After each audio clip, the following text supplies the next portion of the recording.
غدیر خم کے میدان میں جب وہ اعلان ولایت ہو گیا، من کنت مولا فہذا علی مولا، جس کا میں مولا ہوں یہ علی اس کے مولا، جب یہ اعلان ہو گیا، اس کے بعد رسول نے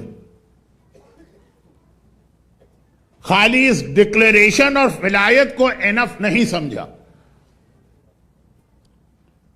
بلکہ کہا کہ one by one every person, جتنے غدیر کے میدان میں سب ایک ایک کر کے، ایک ساتھ ایک کراؤڈ، ایک موب، ایک مجمع، ایک ہجوم نہیں، ون بائی ون سب آئیں گے اور علی کے ہاتھ پر ہاتھ رکھ کر علی کی بیعت کریں گے۔ کیونکہ بہت سارا اگر مجمع ہو، لوگ چلے جا رہے ہیں، دوڑے دوڑے جا رہے ہیں کوئی چیز کرنے یا دیکھنے، تو ایسے لوگ بھی ہوں گے جو کہیں گے ہم کو پتہ ہی نہیں کیا ہو رہا تھا، سب جا رہے تھے ہم بھی چلے گئے۔ اور جو پیغمبر نے اسپیچ کی تھی من کنت مولا فہذا علی مولا، بہت بڑا کراؤڈ تھا، 120,000 1,20,000 کا مجمع بتایا جاتا ہے، یا خالی 20,000 جو بھی ہو، لیکن جب اسپیچ ہو رہی ہو تو بہت سے لوگ یہ کہہ سکتے ہیں اچھا رسول نے یہ کہا تھا، ہم بہت دور سے آواز نہیں آ رہی تھی، یا یہ کہہ سکتے ہیں کہ بھئی ہم حج سے بہت تھکے ہوئے آ رہے تھے اور وہاں لا کے پیغمبر نے بٹھایا تو ہمیں نیند آ گئی اور آنکھ لگ گئی، پتہ ہی نہیں چلا رسول نے کیا کہا، جب پبلک کھڑی ہوئی تب ہماری آنکھ کھولی۔ ایسا ہوتا ہے مجلسوں کے اندر، تو بہت زیادہ ہوتا ہے، خاص طور پر میری مجلسوں میں آدھے سے زیادہ مجمع سو رہا ہے، ان کو پتہ ہی نہیں کیا کہا گیا۔ میں نے ایک مومن سے کہا نہیں آپ غلط کہہ رہے، میں دیکھتا ہوں یہ سب لوگ آنکھیں کھول کے بیٹھیں، کہا مولانا ہمارے پاس بھی ٹیکنیک ہے، مجلسوں میں ہم آنکھیں کھول کے سویا کرتے ہیں،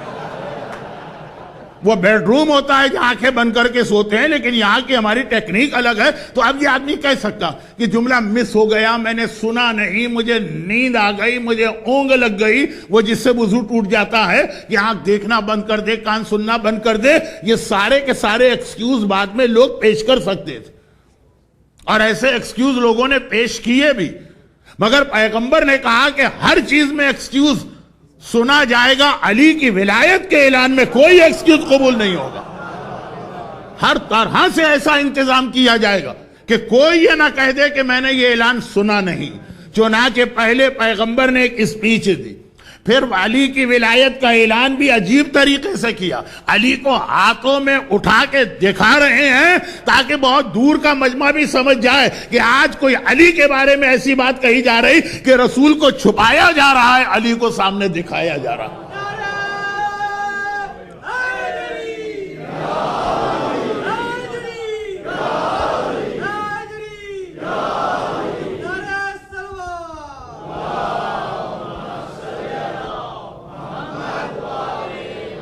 مگر پھر بھی کوئی یہ کہہ سکتا تھا، تو پیغمبر نے ایک ٹینٹ لگوایا، باقی سب لوگ میدان میں بیٹھے ہیں، کیسی گرمی تھی، کیسی دھوپ تھی، یہ آپ علماء سے ابھی سن چکے۔ جشن عید غدیر ایام ازا سے 12 دن پہلے ہوا ہے، سن چکے ہیں آپ۔ ٹینٹ پیغمبر نے لگایا، مولا کو لے کر اس میں گئے اور ایک ایک آدمی کو آرڈر دے کے گئے کہ سب ایک ایک کر کے آئیں گے، علی کے ہاتھ پر ہاتھ رکھ کر یہی جملہ کہیں گے کہ آج سے آپ میرے مولا ہو گئے۔ بڑے بڑے صاحبان ایمان تو چھوڑیے، منافقین کو بھی کہنا پڑا، بخن لگا یبن ابی طالب اصبحت مولا یا مولا کل مؤمن و مومنہ، مبارک ہو ابو طالب کے بیٹے، آج آپ میرے بھی مولا ہو گئے، ہر مومن اور مومنہ کے بھی مولا ہو گئے۔ ہر ایک کو یہ کہنا پڑا، پیغمبر نے کہا کہ ہاتھ پہ ہاتھ رکھ کر بیعت کرو۔ یہاں پہ دو چھوٹی سی باتیں بتا دوں اگرچہ، پہلی بات تو بہت اہم ہے، اس کو ڈیٹیل کے ساتھ لینا چاہیے، اور شاید آئندہ اسپیچز میں اس پر ایک پوری مجلس ہوگی۔ وہ یہ ہے کہ یہ غدیر خم میں علی کی ولایت کا اعلان ہو رہا، علی کی ولایت پر بیعت لی جا رہی، ایک ایک کو اپنی زبان سے کہنا پڑ رہا کہ آج آپ میرے مولا ہو گئے۔ پیغمبر نے صرف اور صرف اس بیعت کے درمیان اگر کوئی گیپ دیا ہے تو وقت نماز، ادھر نماز کا وقت آیا اور پیغمبر نے کہا ایک بار رک جاؤ، جتنے لوگ رہ گئے ہیں ابھی ٹھہر جائیں۔ علی کی ولایت کا اعلان ہوا، علی کی بیعت کی جا رہی ہے، لیکن کہا نماز سے ٹکراؤ نہیں ہوگا، پہلے نماز پڑھی جائے گی، اس کے بعد پھر دوبارہ اسی کو کنٹینیو کیا جائے گا۔ تو اتنا اہم ہے یہ واجب و فریضہ نماز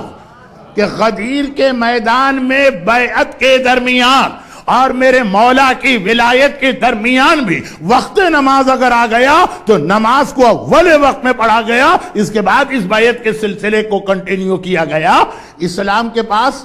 یہ دو بہت اہم چیزیں، ایک غدیر ایک کربلا۔ یہ غدیر میں آپ نے سنا، اب کربلا کی ایک چھوٹی سی روایت سن لیجئے اور پھر میں اپنے آج کے ٹاپک کو کنٹینیو کروں گا۔ یہ خود بہت اہم ٹاپک ہے نماز، مگر آج کے لیے نہیں، اس کا ذکر بعد میں آئے گا۔ کربلا، کل جو آپ نے مصائب سنے تھے اسی مصائب کے کنٹینیوشن میں 28 رجب کو حسین کا قافلہ مدینے سے نکلا، پھر یہ قافلہ واپس بھی آیا۔ جب 28 رجب کو یہ قافلہ چلا تو کس شان کے ساتھ چلا؟ محملیں ہیں، اماریاں ہیں، پردے ہیں، وارث ہیں، علم ہیں، علم بھی سب گرین کلر کے ہیں، بہت شان سے حسینی قافلہ مدینے سے نکلا۔ لیکن جب یہ قافلہ واپس آیا ہے تب کس طرح سے یہ قافلہ واپس آیا؟ مردوں میں تو خالی ایک مرد واپس آیا، اس لیے مدینے کے سارے لوگ پرسہ دینے کے لیے وہیں جمع ہو گئے۔ لیڈیز میں تو یہ تھا کہ کچھ شہزادی زینب کے پاس گئیں، کچھ ام کلثوم کے پاس، کچھ لیلا کے پاس، کچھ کبرا کے پاس، مرد تو سارے ایک جگہ آ گئے۔ اور ان میں سے پرسہ ڈیورنگ پرسہ، عاشورے کے دن جو آپ دوسری زیارت پڑھتے ہیں وہ زیارت پرسہ کہلاتی ہے، تعزیت والی زیارت۔ ہم اور آپ پرسہ پیش کر رہے ہیں تو اب مدینے کے لوگ وارث کے پاس آ کے پرسہ دے رہے، اس میں ایک آدمی نے ایک سوال کر لیا، بہت ہی سمپل سا آدمی لگ رہا ہے کہ امام معصوم سے ایسا سوال کیا، کہا کہ مولا سجاد یہ بتائیے کہ آپ کا جو قافلہ گیا تھا مدینے سے، میں اس دن بھی یہاں تھا،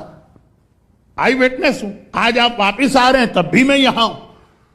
اور یہ جو مجھے اتنی ایک چینج نظر آ رہی کہ مردوں میں سوائے آپ کے کوئی نہیں، علم بھی دیکھتا ہوں تو پہلے گرین تھے آج بلیک ہیں، اتنا بتائیے کہ جس پرپس کے لیے آپ کا بابا کربلا گیا تھا تو آپ جیت کر آئے، کامیاب ہو کے آئے، اس مقصد کو پورا کر کے آئے، یا یہ کہ گئے بھی، ساری قربانی بھی دی اور پتہ چلا کہ ناکام ہو گئے؟ یہ بدتمیز آدمی جسے اتنا پتہ نہیں کہ امام معصوم سے کس طرح بات کی جاتی ہے۔ لیکن ہر قسم کے لوگ رسول کے پاس بھی ہوتے تھے اور امام کے سامنے بھی ایک سوال کر لی، اگرچہ ہم اس آدمی کو یوں کنڈیم کر رہے ہیں اس کے اسٹائل پر، لیکن اس نے ایسا سوال کر لیا کہ ہم اس کو پریز بھی کر رہے ہیں کہ تمہارے سوال نے کربلا کا ایک اینگل اور ہم پر واضح کر دیا۔ جب اس نے کہا کہ مولا بھرا ہوا قافلہ لے کے گئے، لٹا ہوا قافلہ لے کے آئے، سارے مرد شہید ہو گئے بجز آپ کے، صرف اتنا بتائیے کہ کامیاب ہوئے کہ ناکام، مقصد پورا کر کے آئے کہ جس مقصد کے لیے گئے تھے قربانی بھی دی اور وہ مقصد بھی پورا نہیں ہوا؟ امام نے کہا کہ میں تیرے سوال کا جواب تو دے دوں گا لیکن ایک کام میرا کر دے، اور وہ یہ ہے کہ یہ ہے میرے جد کی، میرے نانا کی مسجد، 2 رکعت نماز مسجد میں پڑھ کے آ جا۔ وہ آ گئے، مولا آپ میرے سوال کا جواب دیجئے۔ کہا کہ اب تجھے کون سا جواب چاہیے، تجھے جواب مل چکا ہے۔ حیران ہو کر کہتا ہے مولا آپ نے تو کچھ کہا ہی نہیں، بس یہ کہا کہ جاؤ نماز پڑھ کے آؤ، کہا یہی تیرے سوال کا جواب ہے۔ قیامت تک جب تک اس دنیا میں نماز پڑھی جا رہی ہے، یہ نماز میرے بابا کی وکٹری کا اعلان ہے، میرے بابا کی فتح کا اعلان ہے۔ یہ نماز خود ایک پروف ہے کہ حسین کربلا میں جس مقصد کے لیے گئے تھے اس کو پورا کر کے آئے۔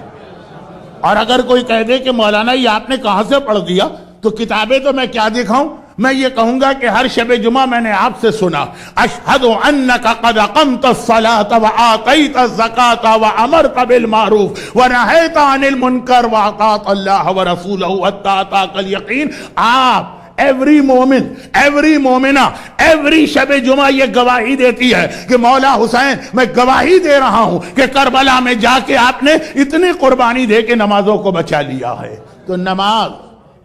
غدیر میں ولایت علی کا اعلان اور بیعت ہو، یا کربلا میں حسین کی شہادت کا مرحلہ ہو، وہاں بھی نماز، یہاں بھی نماز مومن کی زندگی میں اول سے آخر تک یہ نماز، لیکن باقی باتیں بعد میں ہوں گی۔ غدیر کے حوالے سے ایک چیز تو یہ واضح کرنا تھی کہ پیغمبر بیعت لے رہے اور علی کے ہاتھ پر بیعت لی جا رہی، پھر بھی وقت نماز آتا ہے تو سلسلے کو روکتے ہیں، نماز اور پھر بیعت، یعنی ولایت علی اور نماز دونوں اس طرح سے ملے ہوئے ہیں کہ اس کو الگ نہیں کیا جا سکتا۔